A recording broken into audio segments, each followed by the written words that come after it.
Today is supposed to be our honeymoon, so why did you tear up my passport? Just as we finished packing and were about to leave, my husband suddenly tore my passport in half. His smug face really annoyed me. I never planned to go with you, he said. I was always going to go with my mom. I had sensed some tension before we got married, but I had no idea the twisted relationship between my husband and my mother-in-law was this deep. I've never heard of anyone's mother-in-law hijacking their honeymoon, at least not in my circle. I was shocked and angry at this unbelievable situation, but more than anything, I felt really creeped out. I wondered if I'd made a huge mistake choosing him as my partner. As he brought out scissors and began to shred the passport, I looked at my mother-in-law grinning from ear to ear and thought I needed to get away from here as fast as possible. I never expected this, but I actually had the perfect evidence to bring these two down. My name is Sarah. I'm 29 years old and have been working for 7 years. I recently got the proposal I'd always dreamed of from my boyfriend of 4 years, and now I'm in the middle of planning our wedding and honeymoon. I met my husband after I started working. I'd always been the low-key type, and although I got my first boyfriend in college, he lost interest in the quiet and not-so-exciting me, and we just drifted apart. Years passed without me dating anyone seriously until I started working. I never imagined that out of all my colleagues, I'd be one of the first to get married. I think I was more shocked than anyone. My husband was a senior at my company when I was new, and he always supported me whenever I struggled with unfamiliar tasks at work.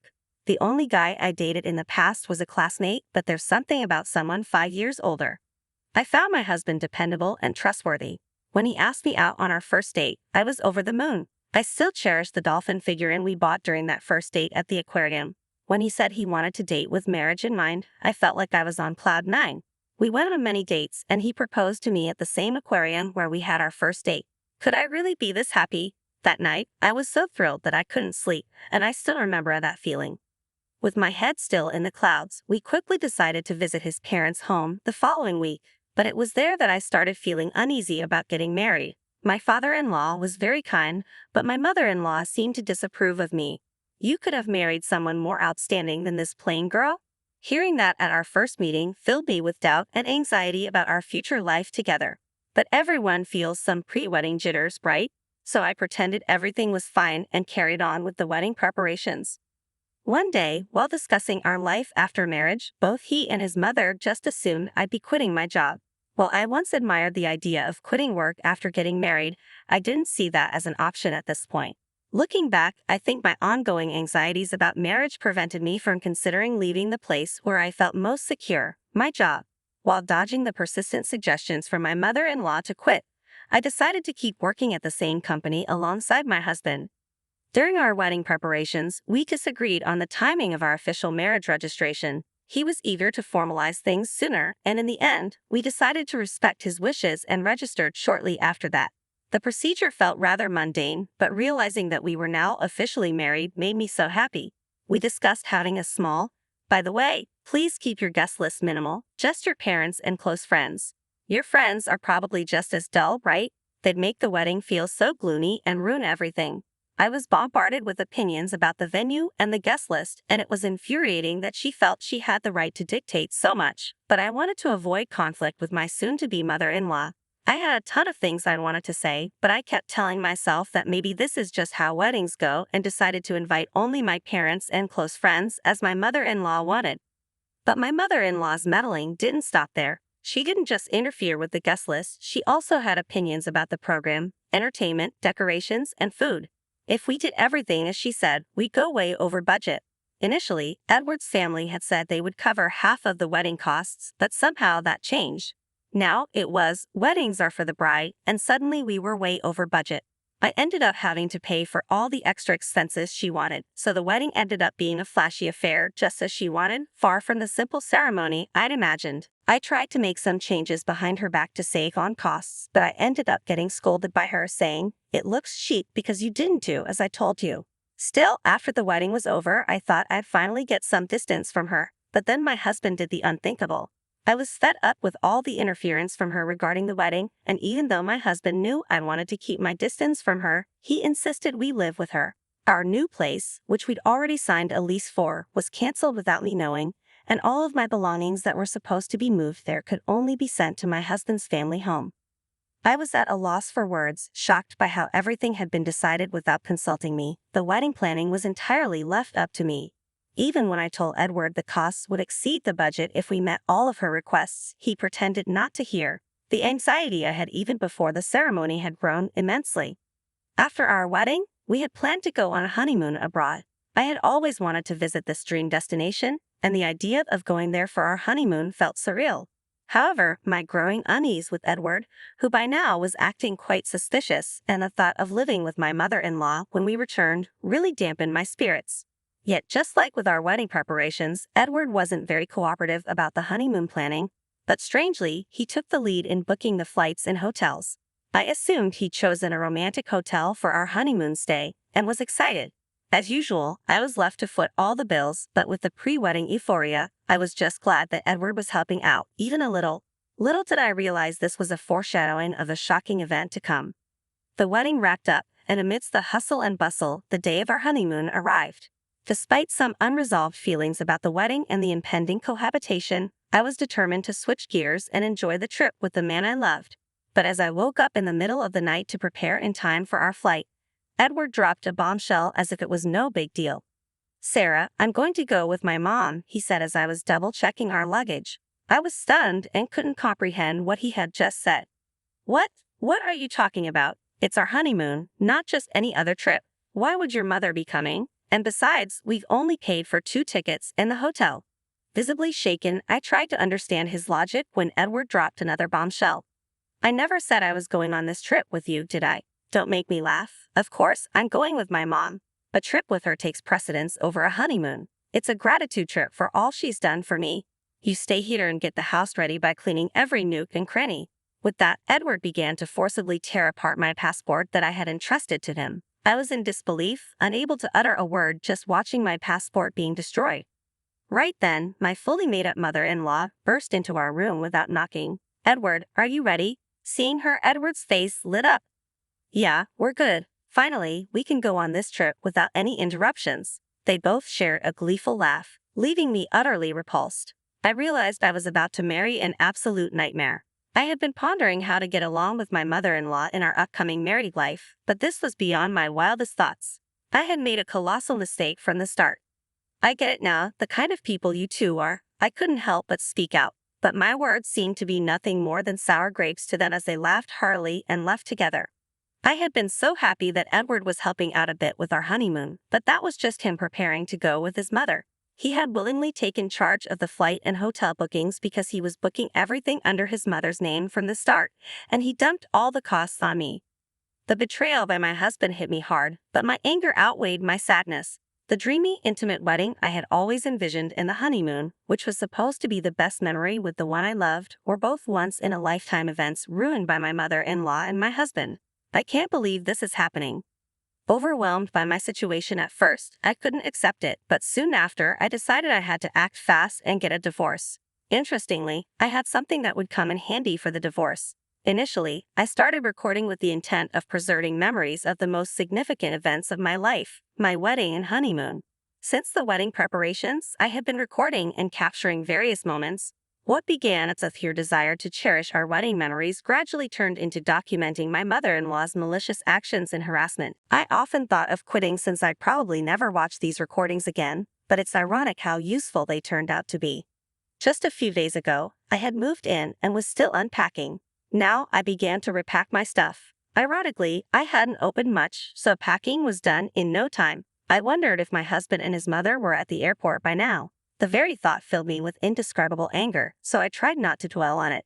Even though I'd only been there a few days, I wanted to erase any trace of my presence in that house, so I cleaned thoroughly everywhere I had been. While cleaning the living room, I stumbled upon something shocking, evidence that my husband was embezzling money from his company. Given his position in charge of company sales, he was reporting lower earnings to the company and pocketing the difference. Apparently, his mother was in on it too. She had meticulously noted the actual sales, the amount pocketed by my husband, and even listed all the luxury bags, clothes, and shoes he had bought for her with that money. It was a significant amount. Leaving such a diary in plain sight in the living room, I really couldn't fathom what they were thinking. Discovering my husband's misdeeds, I was horrified, realizing the gravity of the situation. For a moment, I wondered if I, working at the same company, could somehow smooth things over. But then I thought, why should I help someone who ditched me for a honeymoon with his mother? I headed to the company with evidence of embezzlement. Though they were supposed to be on their honeymoon, having both taken paid leave, my colleagues were shocked to see me in the office.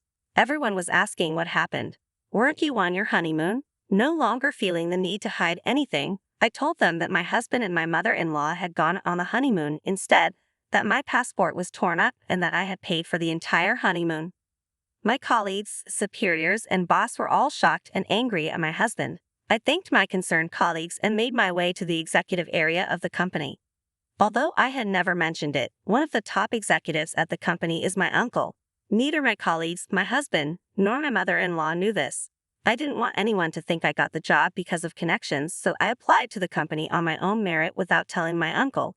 He doesn't handle human resources, so before the orientation, I asked him not to reveal our relationship at the company. He was surprised but supported my decision, promising that we would interact as any other executive and employee.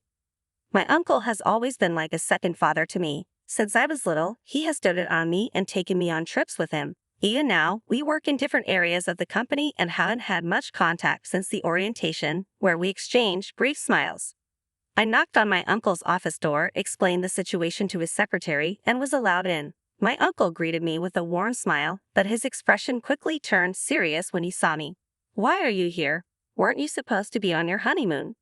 Seeing his familiar kind face, I was overwhelmed with emotion and burst into tears. Through my sobs, I told him everything that had happened, including my husband's embezzlement. My uncle's anger was palpable, a side of him I had never seen before. He promised to call an emergency board meeting to address my husband's actions. He then asked, "What are you going to do today?" "Head back home." I nodded, and he said, "Well, before you do that, let's grab some good food. I'll drop you off at home afterward." Despite the betrayal and having my honeymoon hijacked by my mother-in-law, I felt genuinely grateful. It was comforting to know there were still warm-hearted people in my life who cared for me. A week after my husband and his mother returned from what was supposed to be our honeymoon, I received an urgent call. My husband was furious that I hadn't picked them up from the airport or cleaned the house as instructed. He ranted about where I could possibly be and demanded explanations. With advice from my uncle and parents, I had already hired a top-notch divorce lawyer, and the process was underway. Without letting him say much, I told him, "You two are loud and annoying. I don't want to hear your voices anymore. Why would I pick up someone I'm divorcing or follow your ridiculous orders to clean?" He was momentarily speechless but quickly resumed his rant. "Do you think it's okay for you to talk like that? I did you a favor by marrying you. If I divorce you, you'll never get remarried. My mom is furious too. If you come back now and prepare our meals, maybe we'll forgive you. We're tired of foreign food. Make some traditional dishes." He had never spoken to me like this before. After discovering his deceit with the honeymoon and his true intentions, I realized I had never truly seen him for who he was. Over the past few days, I had been thinking a lot about my decision to get a divorce. I talked to a lawyer about it, and when I told my husband, he was shocked. His mother was shouting at him to give her the phone and calling me names. I told him I had reported his embezzlement to his company and they would probably be calling him soon. I suggested he might want to get a lawyer too. His panic was evident, but I wasn't concerned. I blocked his number since he kept calling. After our call, my uncle, who is a top executive at the company, used the evidence I gave him to summon my husband. They checked the details and confirmed that he had stolen a large amount of money. My husband tried to lie and claim I was the real thief, but my uncle quickly shut him down. He said that they had proof that my husband and his mother were the ones who stole the money and that they were lucky the police hadn't been involved yet. My husband looked defeated when he realized I had connections at the top of the company. That day, I went to the company to return the wedding gifts my colleagues had given me since the marriage ended so soon after the wedding. Everyone refused to take them back, saying they had given them as a blessing. While I was there, my husband approached me and asked why I hadn't told him about my connections. He begged for a second chance and asked if I could ask my uncle to keep him in the company and make the embezzlement issue disappear. I was disgusted and told him that divorce was the only option now. I told him to reflect on his actions and accept the consequences. I pushed him away, but he clung to me desperately. My colleagues called security, who escorted him out. He was fired immediately. The company is also seeking damages from him for the embezzlement. After learning about the situation, my mother-in-law tried to contact my family repeatedly, but her calls stopped after my father-in-law, who had been misled, intervened. He later apologized, explaining that he thought my mother-in-law was on a domestic trip with friends and had been looking forward to a break from her constant shopping and dining out requests. When I got home, I was frustrated by the ridiculous actions of my husband and mother-in-law. My father-in-law agreed that I should move back to my parents' house and even help me pack. With emotions running high, I quickly left for my family home. I trusted my father-in-law, knowing he was the only reasonable person in that house. If he had known the full story, he might have prevented all this. Even though I was the victim, it was embarrassing to think that my honeymoon had been ruined by my mother-in-law. I considered resigning from my job, but my parents advised me to take a break. My uncle suggested that working might be a good distraction, and he arranged for me to be transferred to a different branch office. The divorce process with my husband went smoothly thanks to a great lawyer. Later, I discovered that my father-in-law had been involved in our wedding planning. It turned out my husband had almost no savings, and his family was just average, with my mother-in-law's spending habits leaving them nearly broke. My father-in-law had sold the family home to cover the alimony, which was substantial given how short our marriage was. Our old neighborhood was close-knit, and when my mother-in-law had invited neighbors to our wedding, they saw me returning home on what was supposed to be the start of our honeymoon. With my luggage in hand, it didn't take long for rumors to start spreading around the community. The rumors about my situation grew so exaggerated that living in the area became unbearable. My mother-in-law had initially approved of our marriage mainly because both my husband and I worked for well-known companies. It was a status symbol for her. Now, with all the negative gossip due to her actions, she likely couldn't handle living there anymore. My father-in-law probably felt responsible for covering the damages caused by the embezzlement. Although I have little sympathy for my husband and mother-in-law, I do feel sorry for my father-in-law. After losing his job and having to pay damages, combined with my absence, my husband apparently had a mental breakdown and now mopes around in a small apartment. Seeing her son so downcast, my mother-in-law became reclusive. My father-in-law, fed up with her, was even considering a divorce and asked if I could introduce him to my lawyer. I contacted my uncle, who reached out to the lawyer for my father-in-law. It might take some time, but I hope he can eventually live the life he wants. Thanks to my uncle and the company's CEO, I was transferred to a different branch office where my new colleagues and superiors have been very supportive. I'm grateful for their kindness. My only regret is missing out on the country we planned to visit for our honeymoon. Once things settle down, I hope to take a relaxing trip abroad.